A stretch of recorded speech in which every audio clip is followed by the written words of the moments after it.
Good evening, everybody. My name is David Marizella. I'm the Collection and Publications Manager here at DePaul Art Museum. Thanks very much for joining us tonight for this, what promises to be a really great conversation between Regin Igloria and Sara Slawnik.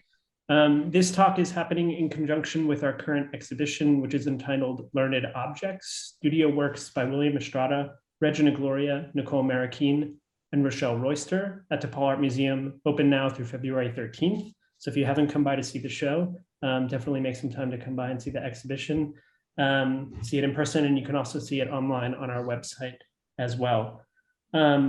Before we get started, I'll just give you a quick overview of how the event's going to go tonight. So I'm going to introduce Regin and Sara. Then Regin's going to share some slides with you and talk about his work at DePaul Art Museum. Then Sara's going to join him in conversation.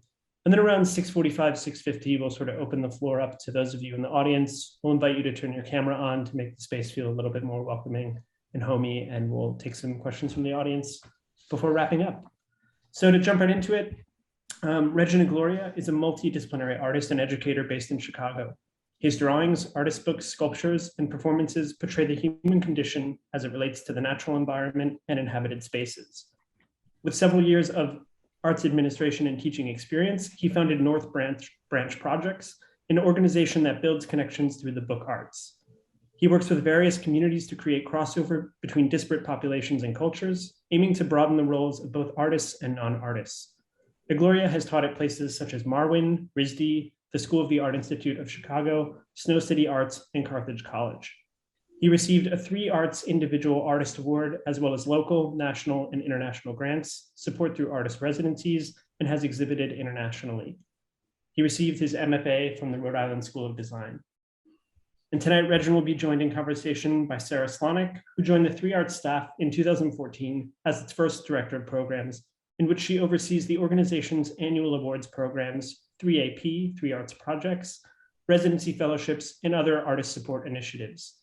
She's been working in nonprofit arts administration for 19 years, including serving as deputy director at the Chicago Artists Coalition and program director at the Institute for the Study of Women and Gender in the Arts and Media Department at Columbia College, Chicago. Previously, she held development positions at the Renaissance Society at the University of Chicago, the Drawing Center in New York City, and the Archives of American Art, a research unit of the Smithsonian Institution.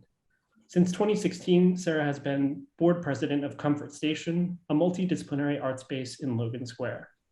So to get started, I'm going to hand things over to Regin, and thanks so much for being here. Thank you, David. Thank you, everyone, for joining us. I'm very honored to be part of this exhibition, and I want to, first of all, express my gratitude to Rachel Harper, who invited me to be part of this exhibition in the first place. I'm going to share my screen and get started on presenting the work.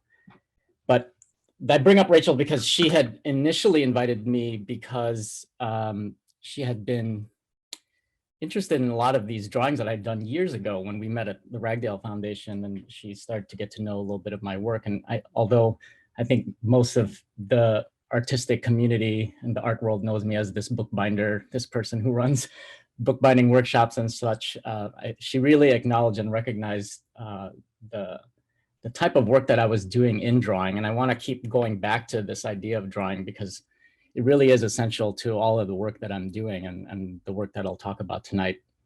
So this first piece that you're looking at, collection 1 and 2, is if you've been to the museum, you'll notice that it's the first piece that you see coming up the stairs in that hallway. And it's essentially divided into 2 different pieces. But these drawings that I want to show in the beginning is really where it was sort of envisioned. When I had spoken to Rachel, we sort of planned on presenting a piece, this piece from 2004 called Peak Baggage, which is a fairly large drawing that's about 90 inches wide and a good 72 inches tall. It's graphite and acrylic on paper. And it was my thesis piece from grad school, really essentially about this camping gear and equipment that I used and owned and used as a metaphor in my work to talk about my relationship with nature, this sort of struggling relationship with this love-hate relationship with the outdoors. So I sort of romanticized things like camping gear, and then this one that I did a few years later called Commuter. This is slightly smaller. It's only about 30 by 40 inches, but this one is ink and acrylic on paper, done in 2008. So you could see, maybe, if you can kind of tell what's going on there, some parts of a commuter bicycle that I reformatted into kind of a perplexing collage of natural elements. And I played a lot with thinking about nature and this equipment that we kind of bring out into the world, mostly as a metaphor for the kind of walk and physical sort of endurance work that we put into nature to experience it and to sort of find happiness. And you'll hear as I talk about it throughout the talk, the sort of struggle that I have, the love-hate relationship, and the kind of I guess the trouble that I have with trying to understand my true relationship to those objects that allow me to experience nature. But going back to this piece, collection 1 and 2, what you're looking at are generally acrylic paintings or acrylic-based drawings on paper. And they're mounted on panels. So on the right-hand side, you'll see a collection of, I guess they're, you know, for the most part, banker's boxes. If you recognize the look, and then the bags and the sort of the containers, all sort of a mixed bag of things that were literally found in my basement. On the left-hand side is something similar, but I think they emulate more actual boulders and shapes and forms that you might find out in nature. So what you're looking at are, you know, these pieces that are as small as 3 inches in diameter to as large as, you know, something about 24 inches in diameter, depending on, you know, what the piece is. But you could see they're kind of a mixed bag of approaches. A lot of it is very loosely drawn or painted, but they really come from essentially a drawing practice. And I'll talk a lot more about these specific types of objects as I go on, because that, you know,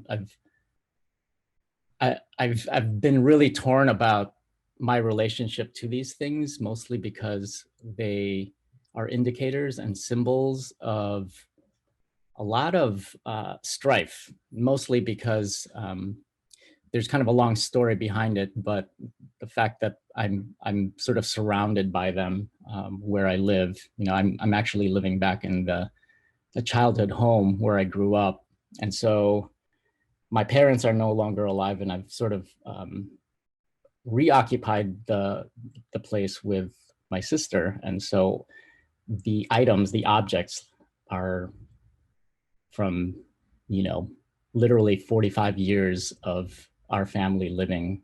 So I'm surrounded by all of these things that I kind of question what to do with.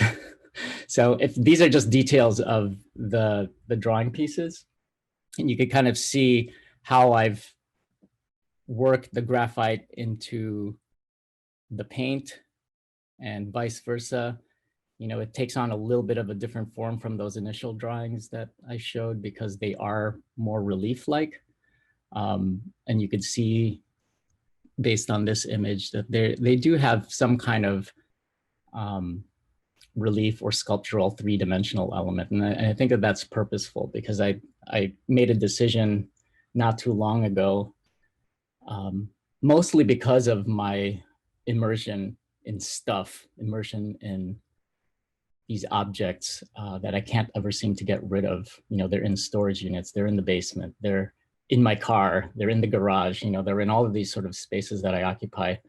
And while I could easily get rid of them, I also can't easily get rid of them. I think most of you who have attachment to certain things or know of that sort of feeling of loss when someone in the family dies and their stuff sort of remains.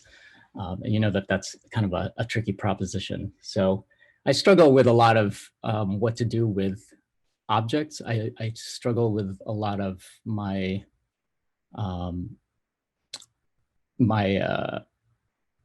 I guess my contact, my relative contact to these objects, because they have such a psychological effect on me when I see them, that existing, and just going down to the basement and being surrounded by things all automatically transforms your psyche and takes you to a different place.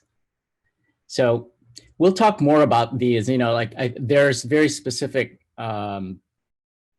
connotations that I'll bring up as you see, that relate to the banker's box and finances, these materials that mimic and evoke a sense of weight, like the rocks and the boulders. But essentially, they're all metaphors for these things that we kind of carry with us. And it's really the transition to a lot of the work that I've been doing for the last, I'd say, 10 or 15 years. But I wanted to quickly just go through my sort of exploration of drawing, because like I said in the beginning, it really is essential and critical to all the work that I do. And it's as simple as, a bottle of ink and a brush and a piece of paper and the mark making and the sort of joy that I get out of playing with these tools and working the surface of this material. And it's something, as a child, I was immediately taken by. It was something that I was automatically drawn to, no pun intended. It was just something that kind of came easily for me. I just felt naturally inclined to do it.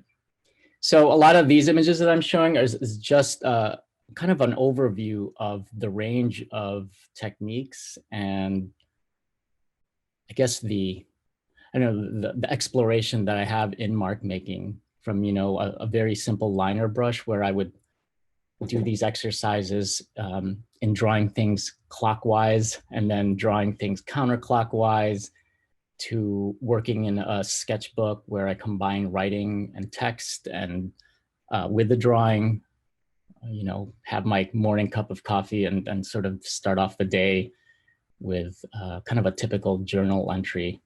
And even though I've gotten away from a lot of writing, I still go back to list building and just putting down on paper, quite literally, the things that I'm thinking about and the things that are, going through my mind at the time.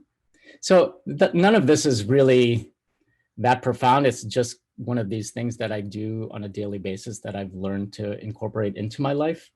So they may be as simple as that list building. They might get as complex as, building up form and shape to mimic maybe more of what I've seen in comic books and cartoons. And I was highly influenced by, the work of Charles Schulz and Bill Watterson, who did Calvin and Hobbes as a kid. So I always had that inclination, that facility to be drawing and to mimic my comic heroes. So everything about drawing I just sort of loved, including, getting to that wonderful point where the ink is sort of running out in the pen and you get a faded line, and really working that into all the work that I do and all the drawings and thinking about how that changes and shifts what it is that I'm drawing. So you can see there's, during the last couple of years, it's been very specific to just making observations of the world around me, ephemera, things that, like I was talking about earlier, all this stuff that surrounds me, and kind of dealing with being stuck at home and having to, face all of these objects that were around me. Even when I went outside, it was about this coming to terms with the garbage in the neighborhood around me, which, just like the banker's boxes and the storage boxes in the basement, had such a profound impact on my the way I felt walking down the street. Things that didn't look like they were part of nature, things that bothered me, things that were sort of aggravating but beautiful at the same time. And so there's quite a range. I'll do all of this type of work that's sparked by my morning run, walking, running down the neighborhood and then the sidewalk and encountering things that are marks, like this ribbon, looking up at the trees and taking pictures, and then ultimately looking at my phone, which we all do and spend incessant amount of time doing, and doing drawings on the phone, using all of the apps and using technology to continue that mark making. Thinking about light and reflection and all the sort of mark making that nature does on its own, and drawing in collaboration with nature, drawing in collaboration with these things I can't control.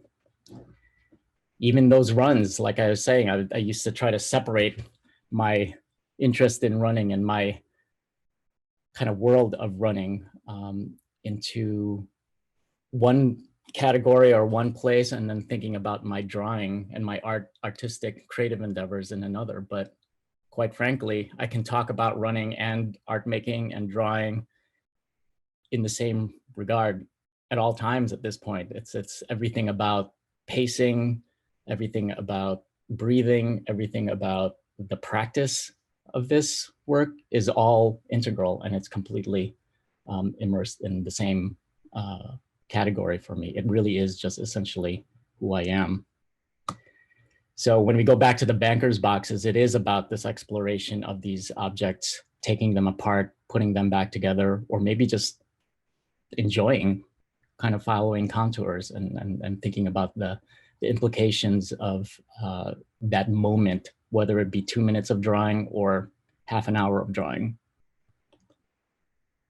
And it's just growing into this thing that I can physically hold. And I think that's the important part of this collection 1 and 2, is that I did make them small enough that I could carry them in my hand. And I was saying earlier that I've made this decision that the drawings that I was making, or all the work that I would be making from this point on, would be something that I could actually carry and take with me. So nothing bigger than 5'6", nothing more than 120 pounds, which, I'm a small person. So I kind of feel like the weight and the burden of carrying things is profoundly or directly related to who I am as a person, as a physical person. And that takes me really to the trailers, which and the event barricade piece that's in the show on the floor. These are pieces that come straight out of my interest in repurposing things that I found in the basement, things that are, put together using found objects and things that I've already had. So this bicycle trailer, you can see it's made up of all sorts of random pieces of lumber. And I want to acknowledge David Polad for helping me, who's the individual who actually built the frames and welded them together. And of course, Laura Schaefer, who allowed me to construct these in her space during my residency at Compound Yellow. I mean, those were both critical individuals for allowing these pieces to happen. But you could see they're all made out of refurbished parts and things that might look a little scrappy, I guess you could say. And it's all influenced by a lot of the things that surrounded me on a day-to-day basis, things that I don't throw out. And I think that idea of what you keep and what you hold on to is very critical and essential to a lot of the work that I've been doing, because it really does, I think, permeate this idea of value and worth and quite frankly, where we are in this world with how we use our resources and what we do with our money. And I wanted to quickly just talk about some of the influences and things that I've been thinking about and looking at over the years.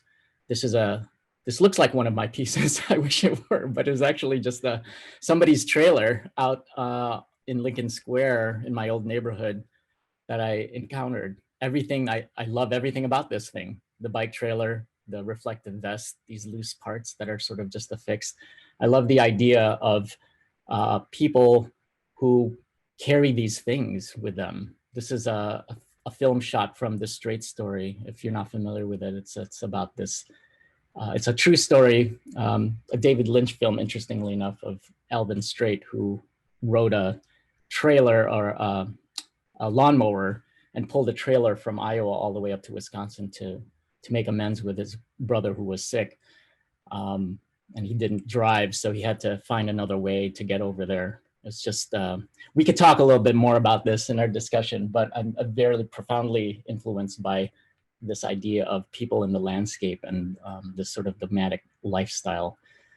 And so I was doing, this is just kind of a quick summary of some of these other projects that I'd been doing as performance walks, where, you know, I would walk from point A to point B, not always with a specific destination or a specific purpose, except to sort of ride the fine line between wilderness and civilization, you know, urban versus nature,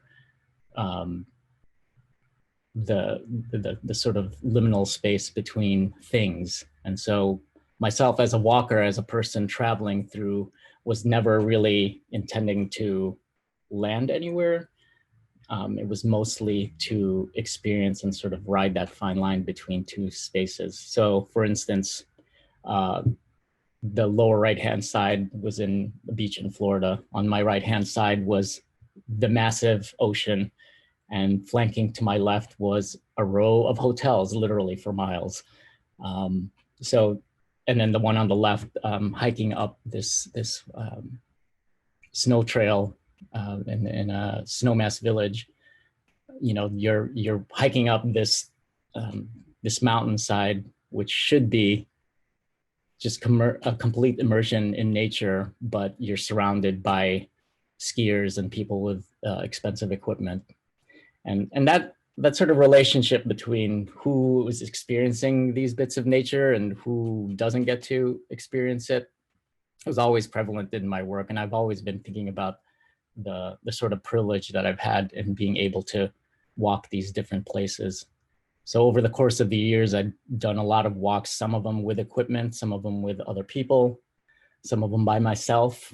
The equipment started to grow and turn into these trailers and these other sort of compartmental things that I would carry sometimes in my car. This is at a Montello Foundation residency out in Nevada. And I started thinking a lot about these films that inspired me and had me thinking about the idea of movement through specific landscapes, especially in a dangerous sort of area where, you know, in this case, The Road Warrior, the George Miller film from back in 1982, which I've watched probably 100 times over, really talked about survival, essentially. And if you're familiar with George Miller films, you know that there's always this climactic moment at the end where everything sort of comes to a screeching halt when two things collide and explode. And you take a look closely at the composition of these film stills, and I think it evokes a lot of what I'm trying to capture in my drawings. And there's me trying to be Max Rakutansky myself, carrying these water jugs, not gasoline as you know, was talked about in the film.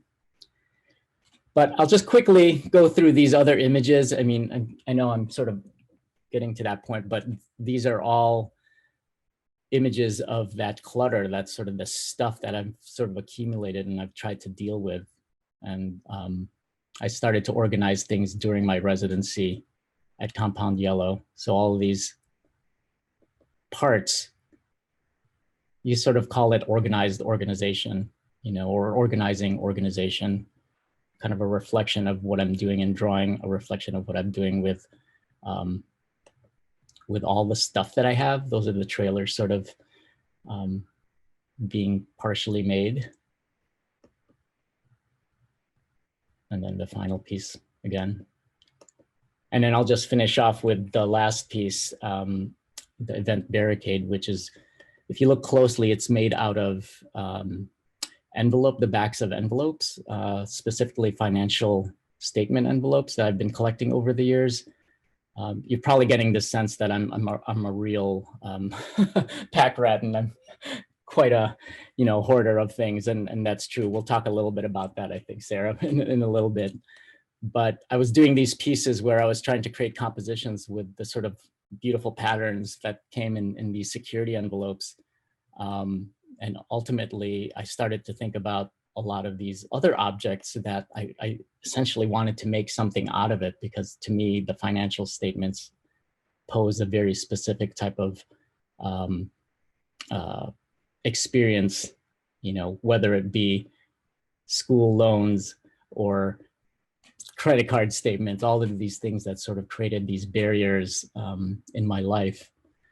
And thinking a lot about my own sort of personal experiences with this particular object, whether it be, this is an image from, I think, the Olympic Marathon, Women's Olympic Marathon event. And then the recent insurrection on January 6th, this object has such specific connotations. And I like to play with the idea of these objects having a very significant meaning in how we go about on a day-to-day basis, understanding our relationship to things. And that is the work. I could go much more into depth, I think, when I talk to Sarah. So Sarah, if you want to come on. Thank you so much, Regin. Yeah. Wow, those are beautiful. I mean, I had the special treat, along with some of my other 3 arts colleagues, to see the show in person, but to see all the other kind of background images and kind of research images or whatever is beautiful, and more of those drawings up close and personal. So thank you so much. We've known each other for a few years and had some really great conversations about your work and some of the projects that you've been developing. So I'm really glad to be here. Thanks for inviting me I'm very to pleased have a conversation. Yeah. So I have probably way too many questions to start with, but I'll just dive in. I feel like I want to begin with the idea of travel, because it seems like there's so many dimensions to that in your work, and not to put words to it that might not feel right to you, but in my mind, I feel like some of them you've said already. Some of it's like a romanticized notion of wanderlust, getting out in nature, a freedom of movement, then a fascination with just gear, but also that survival instinct. Like sometimes you're escaping something. It feels like there's so many things happening at once. Are you thinking about all those things at once, or are they in tension with one another, or does one thing feed out the other?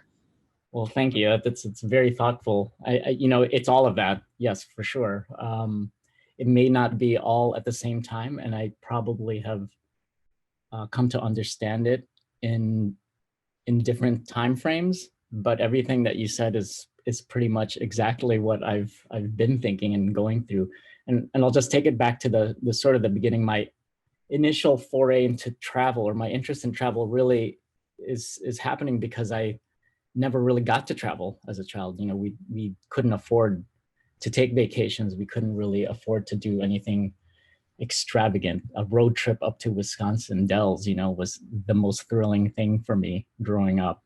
And I didn't really get on a plane until I was a young adult, unless you count, coming here from the Philippines back when I was 3, which I don't really count because it's nothing that I really have direct memories of. But this idea of getting out of the city, of being, this outdoorsy person, being a mountaineer, being a mountain climber, being someone who could survive in the wilderness, just seemed to be like the kind of lifestyle that I wanted. It was something that I was fascinated by, and sort of poured over Patagonia catalogs and REI catalogs to see if that was really for me, and and I laugh about it because I seem to recall, even as a young kid, going off on adventures to Gompers Park, which, if you're familiar with the northwest side of the city, is kind of where the north branch of the Chicago River meets LaBaugh Woods. And I spent a significant amount of time exploring there, riding my bike with my cousin and my brother, and just exploring the woods, the urban woods, we'd call it, and thinking we could be perfectly happy in a place like this, except, you cross the little threshold of the bridge that crosses the river and you're back into your neighborhood. But it was interesting, you know, I think like as a, what was it, like 20-year-old, I had my first experience being on a road trip, you know, going to do a camping trip, to be in California and to actually hike up a mountain. And it was a profoundly moving opportunity and moment in my life. And when I lived in Colorado, when I was an assistant at Anderson Ranch, it completely shifted for me. And I think that that was really where this interest in the outdoor lifestyle really hit me hard. That and a bicycle trip that I took on the West Coast on my own. And a lot of it, like you were saying, it had to do with the gear. It's because all of that gear was expensive. And I began to understand that in order to live this kind of lifestyle, you had to have money. In order to live in a beautiful place like Aspen, you had to have money.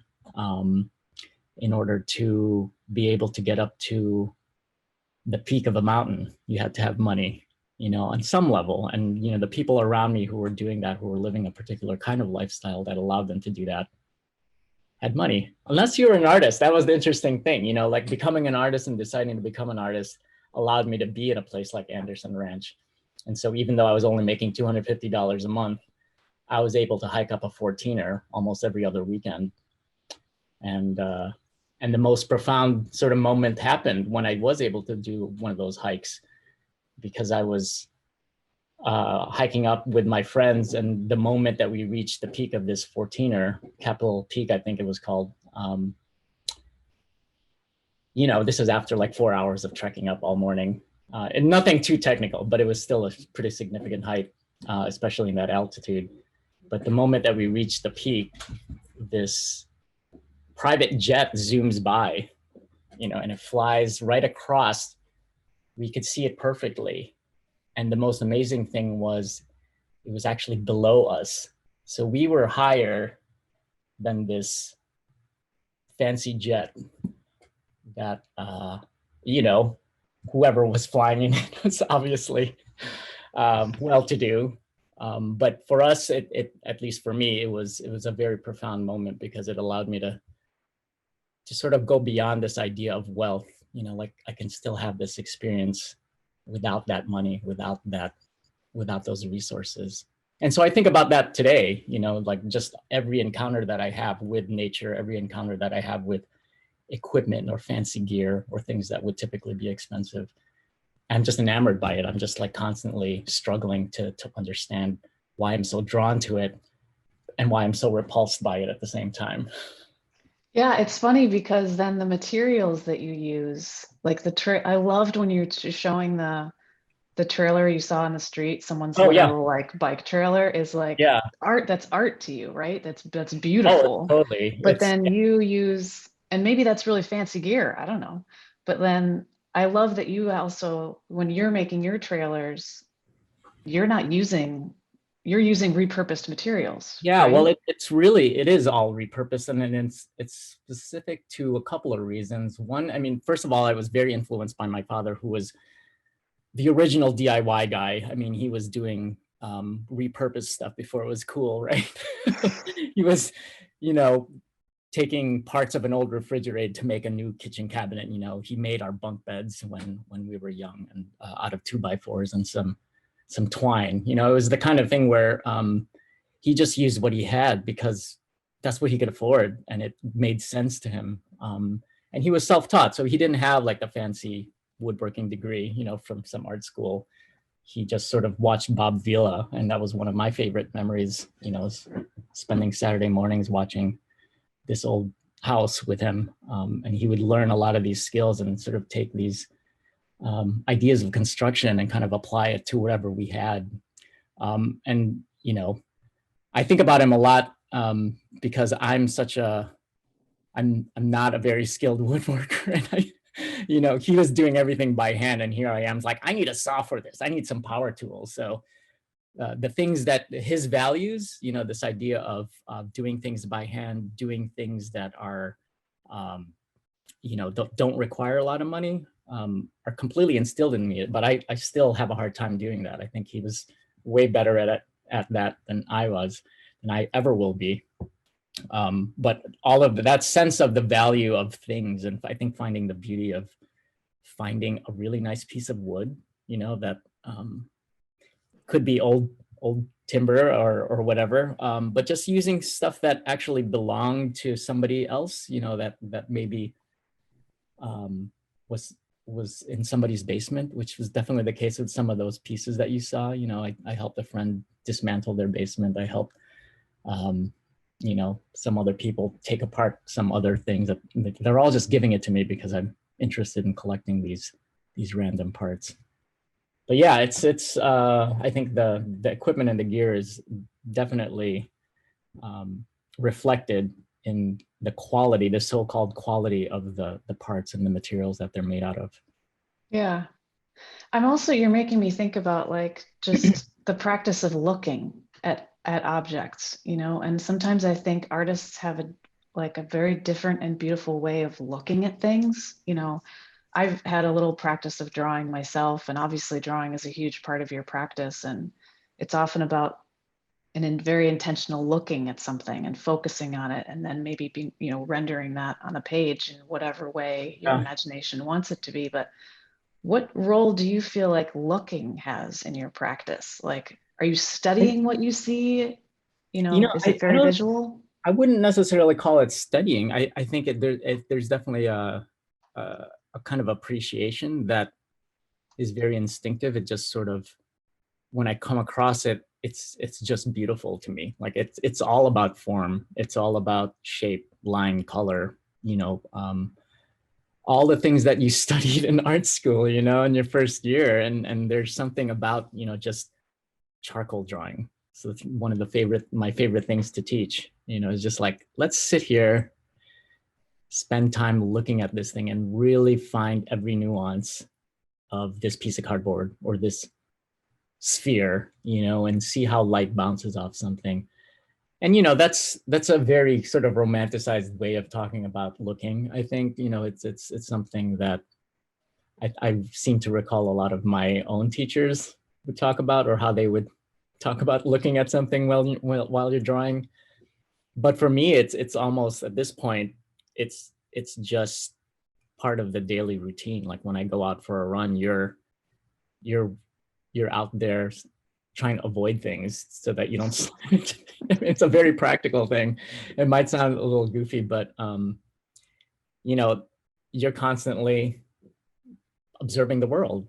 And I say that kind of lightly, but I definitely mean it in a much deeper way, because when you, I think, devote a lot of your time to something as I guess routine, or something that's kind of monotonous and repetitive, like putting in some distance and logging in miles, or just drawing, you know, making a series of marks, you're investing in some kind of skill that is innately human. You know, it's very much only something that we would do.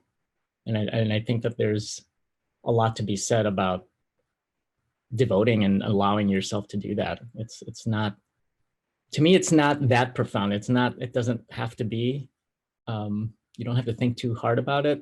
You can just enjoy it for what it is. And I think I struggled in the 6 years of art school that I had trying to figure that out, you know, because we're so bombarded by academia and art speak, and this idea of what our role is as an artist, as a maker, in maybe a commercial sense, or in even not even the commercial sense, but just the fine art world, the contemporary art world. And, you know, I want to kind of go back to the way my dad thought about drawing, when he just sort of drew sketches to make his cabinet or some whatever thing he was making. It just looked joyful. It just looked like something that came naturally. And I'm a big advocate for just, you know, doing things that are fun, doing things that bring you joy and feel good. And all of that, like the running, the drawing, all of that is so immersed in that joy that it's undeniable. Well, I was going to ask you if your practice of drawing was more playful or studious, but I think you just answered that question. And, you know, at this point, like I have to say everything is studious in the sense that I try to learn something each time. If I weren't to try to learn something, then you're sort of putting ego in front of your actions. And I think when you do that, you're sort of negating a lot of the integrity behind that specific action. You know, I try to immerse myself in activity that is going to challenge me and is actually something that I can approach with a level of humility that, you know, that allows me to learn and allows me to become a better person. You know, and it not necessarily a better drawer, but just a better artist, but a better person in general, just someone who maybe, I don't even say understands things better, but somebody who appreciates what exists around him or her, you know, somebody who is willing to be able to, you know, experience new things and to put themselves in a place where that can happen. That makes me actually think about, oh, sorry. No, go ahead. That makes me actually think about the title of the exhibition, like Learned Objects, which, by the way, nice title. I don't know if you had a role in that naming or or not. But like seeing things from different perspectives in a very humble way, you know, like what can I learn from the world? Like, I love that when I'm like thinking about the metal barriers, you know, there's so many different ways that you can be thinking about an object and not just taking it for granted, that it's actually telling us a lot or meaning a lot. Sure. And I think that's purposely why I threw in that image of that plastic bag, you know, like there's a lot of things that we could literally throw away, a lot of objects that we come across that quite frankly we just don't care about, but there is something we can learn from everything, you know, that piece of plastic, whenever I look at it, I always think about the environment. I always think about, you know, capitalism. I always think about consumerism. I think about, you know, who the individual was who couldn't, you know, walk an extra 10 steps to the garbage can and actually just throw it out in the garbage and just decided to throw it in our yard, you know, and what does that mean about the neighborhood? What does that mean about my relationship to these people around me? Why did this person do it? You know, and then you sort of move through all these levels of exploration that go well beyond drawing. It's you know, and that's what I'm hoping to come across each time, not just an object, but just a space or an environment or anything that I pass through. Yeah, I wondered if you had sort of like, whether it's, you know, any of these works, like, are you feeling like there's teachability there? Like, are you trying to expose an idea to people? I'm imagining most artists are, but how do you come at that when people are viewing this stuff in a museum setting? Yeah, it's tricky, I think, because there are already so many defined parameters when you present your work in a specific type of space. In a museum, for sure, connotes all sorts of things, you know, that's definitely beyond me, you know, it's definitely beyond a lot of what I was initially thinking for a lot of the work that I do, especially the work that you see in drawing form in sketchbooks, because that's a very personal glimpse into my everyday process. It's not like this thing that I belabored over. So I can only hope that there's potential for it, but I don't necessarily have a specific outcome in mind. The only thing that I would want to happen is some kind of connection, and even if that doesn't happen, you know, by putting yourself out there, you're allowing the potential of it to happen. And so that's really why I do it, I suppose. It's not, it's definitely not for me. It's not for anybody specific. It's just who we are. I think as human beings, we just ultimately do things to connect to another human being or human beings. I love that. And people, I think, can find themselves in these pieces, you know, because there's that everyday kind of materials and all of that stuff. That's like, it's very accessible, you know, but it makes you think, which is what I love about art. Yeah. Great. Thanks, Sarah. Thanks, Regin. It seems like maybe now's a good time to invite everybody in the audience. If you'd like, you should be able to turn your camera on now. Makes everyone feel at home. Say hi to everyone who's in the audience. And if you'd like to write a question in the chat, please feel free to do so, and we can read it out to Regin. Or if you'd like to come off mute, you can also ask the question yourself.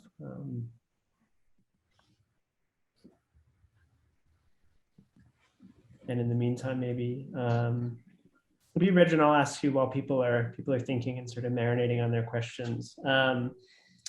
So Regin, when we first met, we met during the pandemic, and we met on a run. That was our first context meeting one another. And what I found really, really fascinating about your work, and really just inspiring talking to you, is the way you sort of bridge the relationship between the arts, which I think have now come to have a kind of sort of like mental, intellectual connotation to them, with the physical. And I remember telling you that I had struggled with that, you know, in my own thinking, you know, how to bridge athleticism and physicality in the body with something more intellectual or sort of more ethereal. So I'm curious about maybe hearing from you about, you know, the role of the body and physicality in the works, which is maybe not totally apparent in what you have right now up at DPAM, but which I know is sort of in the background, or the sort of absent thing that you're nonetheless in conversation with. Well, I definitely think about the body. I mean, I think not only because I'm physically trying to accomplish things, whether it be, you know, like covering distance through mileage and through running, or making something, like making an object and constructing something. But what I've sort of learned, and this actually happened just literally about a week ago while on one of these long commutes, is that I'm really using the body, this vessel that I have, to constantly be, like I said earlier, ride this fine line between two spaces or two opposing forces. And it's this liminal space that I believe is the only thing that kind of keeps me going. I've come to this conclusion that it's actually, when I came to this conclusion, I was very pleased. I was actually, it sort of hit me like any other kind of profound, magnificent revelation, almost a religious experience. But at the same time, I grew kind of sad, actually, about not being able to be at one end. I was always in between things. I was always between an artist and an athlete. I was always between the wilderness and an urban setting. I was always between people, you know what I mean? And you could think about that in many ways, relationships or what have you. And I am the liminal space, you know. It was a very interesting place to be, an interesting discovery, because it allowed me to just be okay with that, as sad as I sort of was, and you know, knowing that I'm not necessarily going to reach a specific destination or ever make it, so to speak. You know, I'm always going to be moving forward, and I think a lot about this idea of circulation. You know, when it comes to physicality and the body, it really is about just the act of pumping blood, you know, through your veins, through your body. It's this idea that movement is a reflection of the movement that I'm doing as a being in this world, in this universe. Down the sidewalk, you know, in a specific city, it's always about the sort of the nourishment and the sort of necessity, the necessary things that the rest of the world needs, based on the fact that things are moving around, and the fact that things are making contact with each other. So I guess that's what I'm doing with my body. That's great.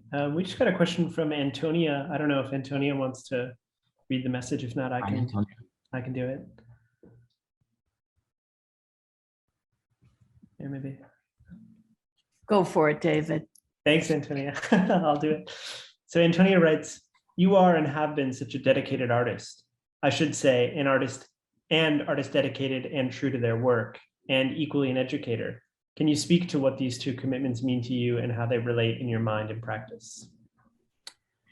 Well, they're completely intertwined, you know, and Antonia knows this because we have a long history, you know, together, of how reluctant I was, or maybe you're not aware of this, but when Esther Grimm, who's there on the screen as well, invited me to teach for the first time when I was 22 years old,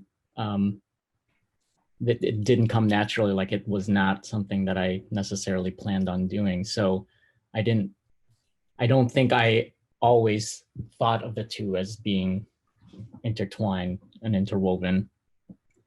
But just like I was saying, you know, this particular in-between space that is hard to define, maybe is not required or necessary to define.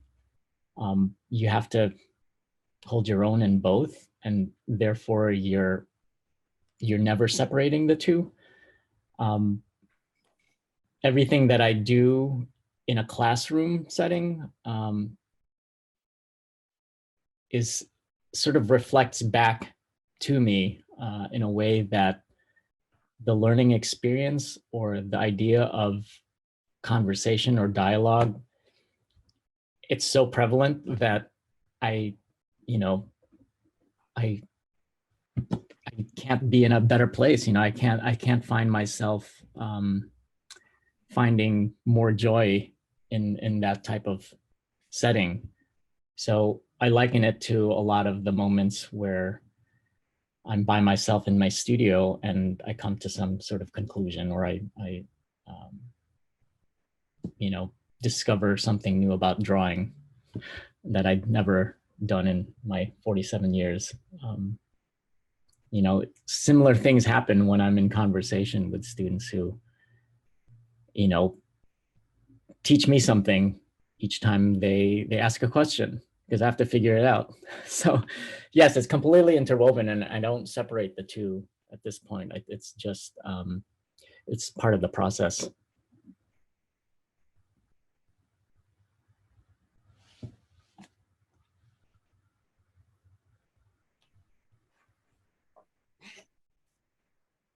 David, do we just jump in? Esther, please go for it. Regin, I just am so curious to know what it is you're dreaming about doing. What am I dreaming about doing? Like what's something in your sights, but maybe a little further out? Like where do you want to head with all this circulation you're talking about? Sounds like I want to be a doctor or something, right? Or I actually, I don't know. It's an interesting ride that we're all on, and it's a really tough question, because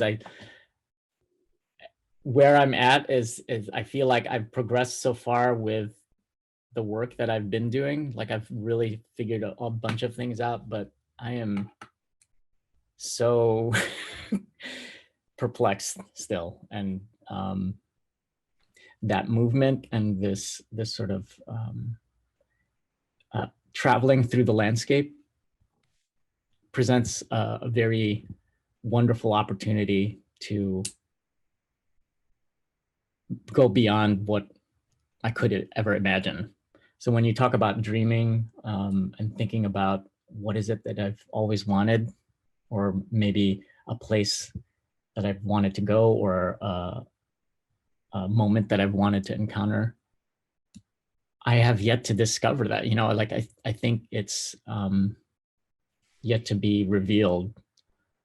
I like to talk about these road trips and these sort of forays into nature when I've done them as 98% suffering and then maybe 2% joy. You know, it's like you're dealing with the elements, you're dealing with being cold, you're dealing with being exhausted and tired. And it's a reflection of our day-to-day routine, especially this day and age, just trying to survive, as we were talking about earlier.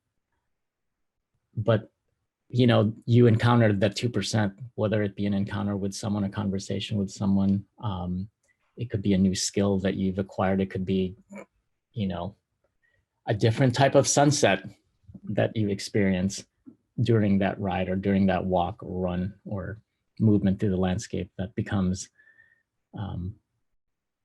the thing that propels you to keep going.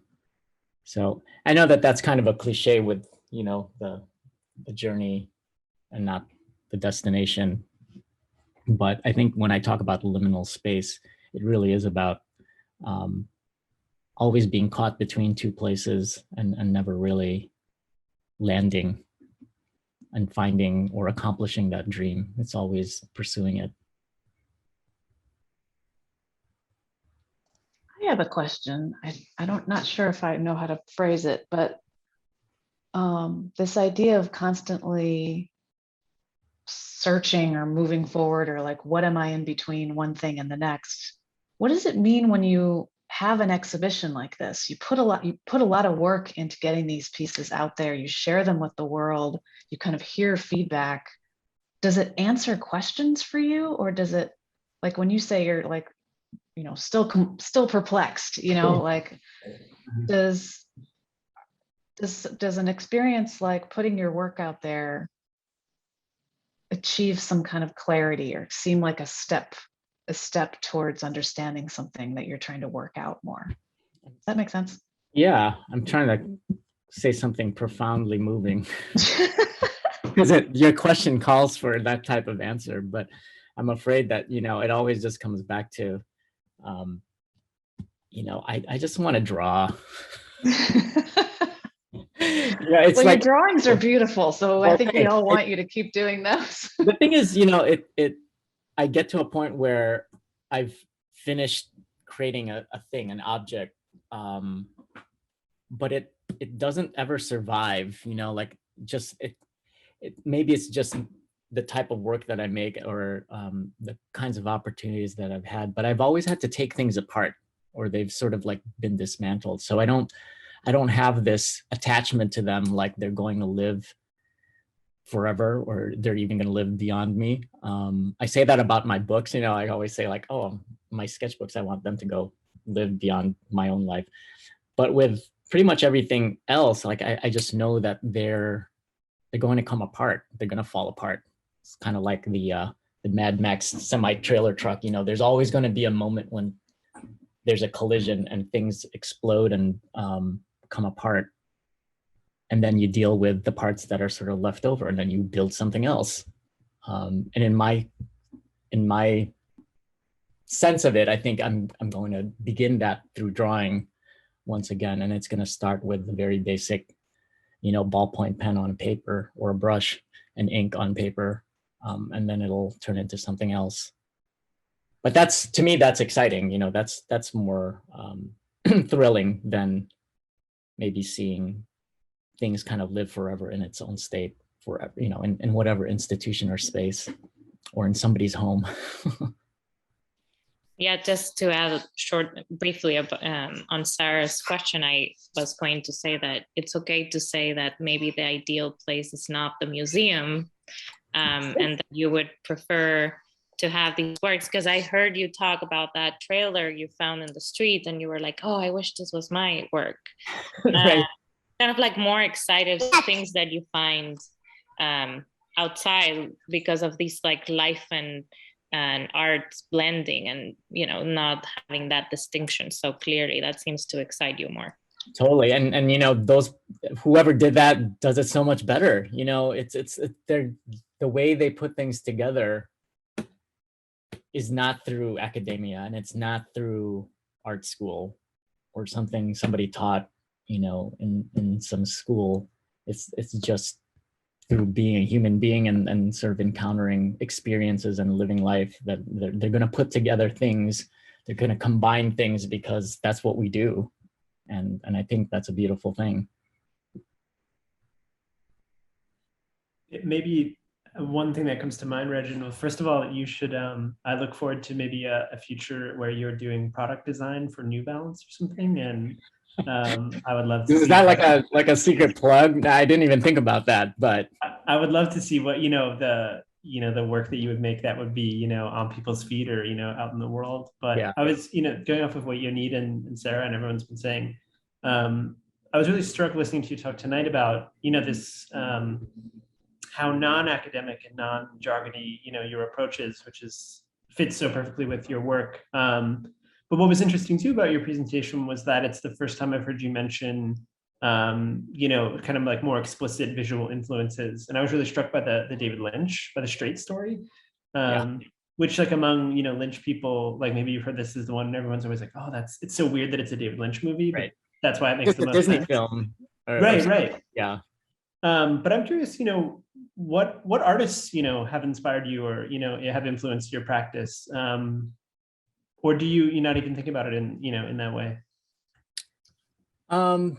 Yeah, I mean, most of them I think fall in the realm of outside of what we would typically be the contemporary art world, aside from a lot of my peers, like even Jim Dignan, as I would rank up there. And I'm not just saying that because I was part of that show, but but filmmakers, other people who, writers, Willa Cather actually is a big influence of mine.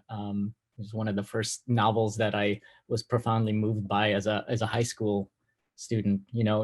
A lot of people who aren't necessarily in the contemporary art world. I mentioned Charles Schulz, like this idea of everything that the Peanuts represent. I'm completely enamored by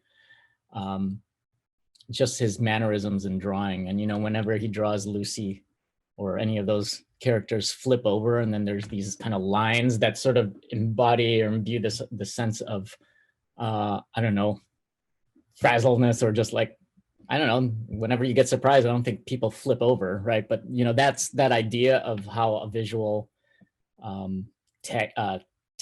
technique or tactic is incorporated into the work has always been influential. And I think, like I mentioned this to some people in the past when I talked about my work, but more recently I've been really thinking about the 80s, and which is part of the reason why, I mean, the David Lynch movie came out much later, but, all of the George Miller films, a lot of the 80s sitcoms, a lot of the films that came out in the 80s, because I was, in that sort of age bracket between like 8 and 10 years old, where things was just profoundly moving and had a lot of meaning to me. I could either relate or I could completely disassociate with them, but they still had that kind of impact. And I think a lot of it is because a lot of the characters were very distinctly, there were a lot of tropes and there were a lot of heroes and there were conclusions to a problem. And it presented a very interesting mode of thinking about the way the world works as for a young person, for, like an 8-year-old kid. And I had to deal with like coming to my own conclusions, because my life was definitely not like the way I saw it in Growing Pains or, Family Ties or all of those shows that I used to watch, and definitely not the films that I would be, I would experience or see.